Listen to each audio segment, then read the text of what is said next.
হালকা একটু পিছনে, হালকা একটু পিছনে। বসা ব্যক্তিকেও ভয় পাচ্ছেন, পিছনে একটু সমস্যা কি? নাসির ভাই একটু যদি আমাকে বলতেন একটু বর্তমান পরিস্থিতি জায়গা আছে। বিকালে রওনা দিয়েছি মৌলভীবাজার থেকে 4টার দিকে। আমাদের পূর্ব নির্ধারিত একটা সাংবাদিক সম্মেলন ছিল, সেই সাংবাদিক সম্মেলনে আমরা অংশগ্রহণ করি। আজকে যেটা হচ্ছে, আমাদের কর্মে বাধা দেওয়া হচ্ছে ট্রাফিক পুলিশ দিয়ে।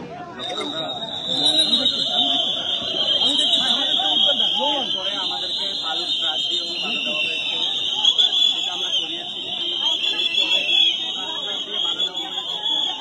এখন আবার আমাদের 3-4 পুলিশ দিয়ে ঘেরাও করে রেখেছে। পিছনে ছাত্রদল ওদের হাতে ভাইয়া ম্যাম আসেন,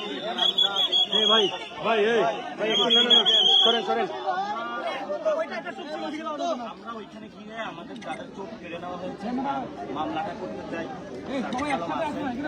হাতে কালকে আঘাত করা হয়েছে, উনি বাদী হয়ে মামলা করতে চান। পুলিশের বাদে আমরা যেতে পারছি না। ছাত্রদল, যুবদল, সব সন্ত্রাসী পুলিশ একসাথে ঐক্যবদ্ধভাবে, যেটা হাসিনার আমলে দেখছি, সেই পরিস্থিতি বাংলাদেশে তারেক রহমানের বাংলাদেশে দেখতে পাচ্ছি আমরা।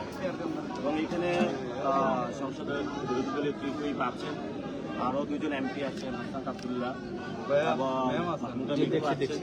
ওনার গায়ে হাত দিয়েছে পুলিশ, যারা এখানে পুরুষ পুলিশ আছে তারা আমাদেরকে মেরেছে, আঘাত করেছে। আমরা রাস্তায় আছি। আমরা বাংলাদেশে কোনো শান্তি শৃঙ্খলা নষ্ট করতে চাই না।